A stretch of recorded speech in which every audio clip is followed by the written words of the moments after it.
हर दिन कोई नया कमीशन, कोई नई एजेंसी आ जाती है राज्य सरकार और रूलिंग पार्टी को डिस्टर्ब करने। इलेक्शन कमीशन के बलबूते पर लाखों करोड़ों वोटरों का नाम काट रहे हैं आप, और आप बोलते हैं कि हम इस सदन में आवाज ना उठाएं, इसका विरोध ना करें। आज SIR के चलते पूरे देश में 150 से ऊपर लोगों की मौत हो गई। BLOs ने आत्महत्या कर ली। आम आदमी को चिंता से, डर से दिल का दौरा आ गया। 105 साल की बूढ़ी माई से लेकर व्हीलचेयर पे बैठा एक विकलांग भाई तक, गर्भवती महिलाओं को हियरिंग के लाइन पे घंटों दर घंटे आपने खड़ा करके रखा। मतदाताओं के पहचान को, इस देश के मतदाताओं के पहचान को, 100 साल से इस देश को अपना घर, इस धरती को अपनी माँ समझने वाले, हर धर्म, हर समुदाय के लोगों के आत्मसम्मान को दिन दहाड़े अपने पैरों तले कुचलने का काम किया है आपने। और आप कहते हैं कि हम विरोध ना करें और हम चुप बैठे। सर, बाहर विरोध करते हैं तो FIR होगा, ED CBI होगी, कार्रवाई होगी, और सदन के अंदर प्रोटेस्ट करें तो सस्पेंड कर देंगे। सर, हमारे साथी आज भी मकर द्वार पे बैठे हैं बाहर सस्पेंड होके। 2023 के विंटर सेशन में 141 ऑपोजिशन MPs को एक साथ सस्पेंड कर दिया गया था, और करने के बाद भारतीय न्याय संहिता लेकर आए एक नया क्रिमिनल लॉ जो पूरे देश के क्रिमिनल कोड के प्रोसीजर को बदल देता है, जो स्टेट्स के लॉ एंड ऑर्डर को डायरेक्टली अफेक्ट करता है। सर, बाहर भी बुलडोजर चलाएंगे और सदन के अंदर भी बुलडोजर चलाएंगे। सर, ऐसा नहीं होता है। ये ताकत की बुलंदी भी पल भर का तमाशा है सर, कि ये ताकत की बुलंदी भी पल भर का तमाशा है। जिस डाल पे बैठे हैं वो टूट भी सकती है, जिस डाल पे बैठे हैं वो टूट भी सकती है। इसलिए ख्वाब जरूर देखिए, लेकिन ख्वाबों में घर बना के रहने की गलती मत कीजिएगा। सर, आज 303 से ज्यादा MP आपके हैं, 2000 से ऊपर MLA आपके हैं, 21 राज्य आपका है। हर डिबेट, हर डिस्कशन, हर बिल पे बोलने के लिए 70% वक्त आपको मिलता है। मीडिया आपका, सब उनका है।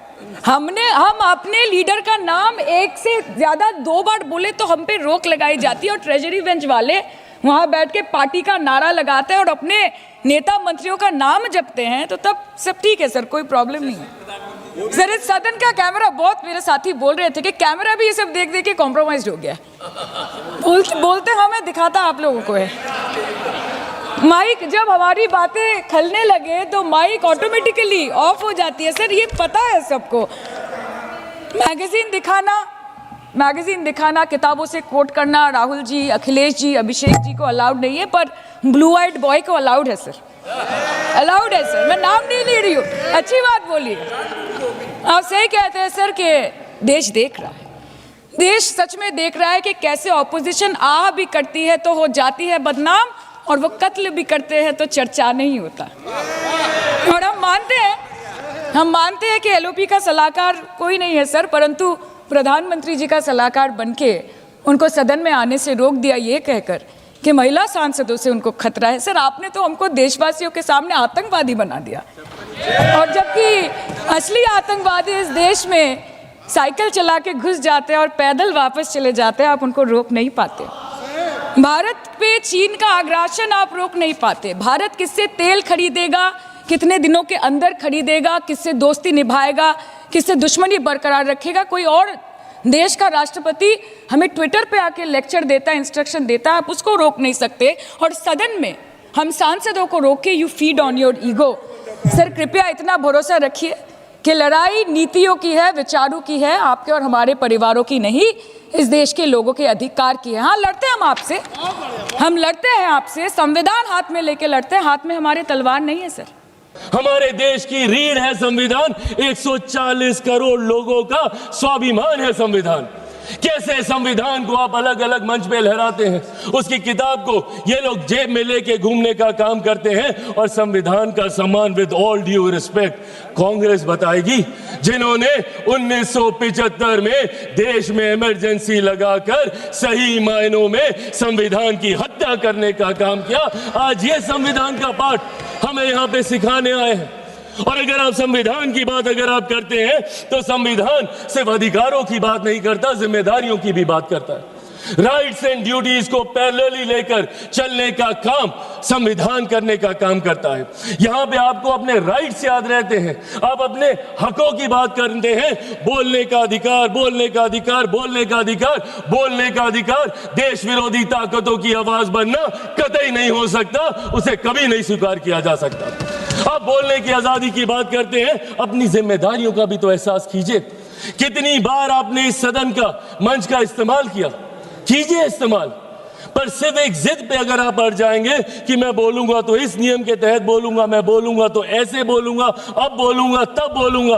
क्या प्रश्नकाल नहीं है मंच बोलने के लिए? क्या शून्यकाल नहीं है मंच बोलने के लिए? क्या अलग अलग डिबेट्स नहीं है मंच बोलने के लिए? आज राष्ट्रपति जी के अभिभाषण पे आए धन्यवाद प्रस्ताव के ऊपर आप रखते जितनी बातों को रखना है, पर सिर्फ एक जिद कि मैं ऐसी बात बोलूंगा जिसकी कोई प्रामाणिकता नहीं है, और उस जिद के चक्कर में आप भी नहीं बोले, किसी को नहीं बोलने दिया।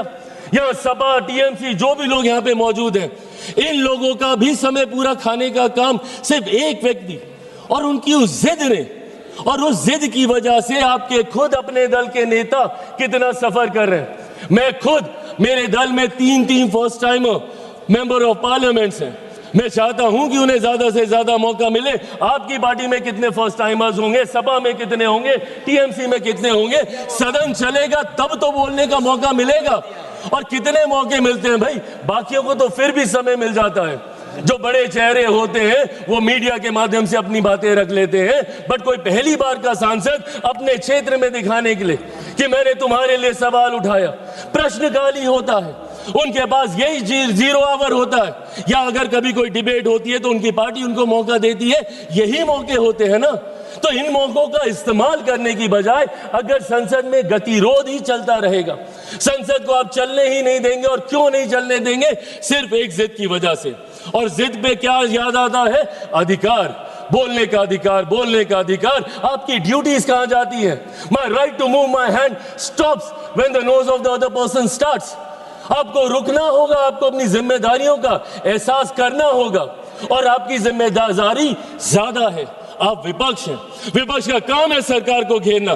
घेरिए। रोज सुबह हम मंत्री तैयारी करके आते हैं, रात भर हम लोग बैठते हैं कि कल सदन में सवाल है, पूछिए सवाल, देंगे हम जवाब। अकाउंटेबिलिटी तय कीजिए, बट अकाउंटेबिलिटी तय करने की रिस्पॉन्सिबिलिटी आपके ऊपर है। ये आपकी जिम्मेदारी है कि हमारी जवाबदेही को आप तय करें, पर यह जवाबदेही आप तय नहीं कर रहे। प्रश्नकाल नहीं चलने देते, शून्यकाल नहीं चलने देते। क्या ये वो मंच नहीं है? सदन में सिर्फ आप एक विषय पर बोलेंगे तभी आपकी बात दर्ज की जाएगी। और यही कारण है कि एक के बाद एक देश की जनता इन्हें नकारने का काम कर रही है। मैं बिहारी हूं, बिहार की धरती से आता हूं। जयप्रकाश नारायण जी ने बिहार की धरती पर ही वहां के गांधी मैदान में संपूर्ण क्रांति का आह्वान किया था, और वो संपूर्ण क्रांति का आह्वान कांग्रेस की सत्ता को ही उखाड़ फेंकने के लिए किया था। उन्होंने कहा था, सिंहासन खाली करो कि जनता आती है। और आज वही काम देश की जनता के समर्थन से मेरे प्रधानमंत्री कांग्रेस मुक्त भारत करने का कर रहे हैं। क्यों? क्योंकि आपका आचरण ऐसा है। इस तरीके के आचरण को कतई नहीं स्वीकारा जा सकता। सदन में इस तरीके से आना, टेबल पर चढ़ जाना। मैं खुद सनातनी हूं, मैं मानता हूं अगर ये लोकतंत्र का मंदिर है तो यहाँ पे रखे कागज, टेबल, कुर्सी मां सरस्वती का रूप है। किस तरीके से आप कागज फाड़ते हैं? एसजी साहब के टेबल पे आप खड़े हो जाते हैं, चेयर तक आप जाने का काम करते हैं। इस तरीके का आचरण, और कैसे हम इसको न्यू नॉर्मल मान लें? क्योंकि ये आचरण निरंतरता में होता गया तो परंपरा बन जाएगी, और परंपराएं उदाहरण बन जाएंगी। और कल जो हमारी जगह यहाँ पे बैठा होगा वो आज का उदाहरण दे रहा होगा। इसीलिए जरूरी है आज की तारीख में हमें अपने आचरण को सुधारने की। एक के बाद एक, जब मैं विपक्ष की जिम्मेदारियों की बात करता हूं, लोकतंत्र की खूबसूरती है सत्ता पक्ष विपक्ष। जहां सत्ता अपनी बात रखेगी, विपक्ष अपनी बात रखेगा। क्या है इनका ऑल्टरनेट विजन? एक विजन बता दें मुझे। अगर सरकार ये गलत कर रही है तो ये चीजें, हाँ, आप इसको सही कीजिए।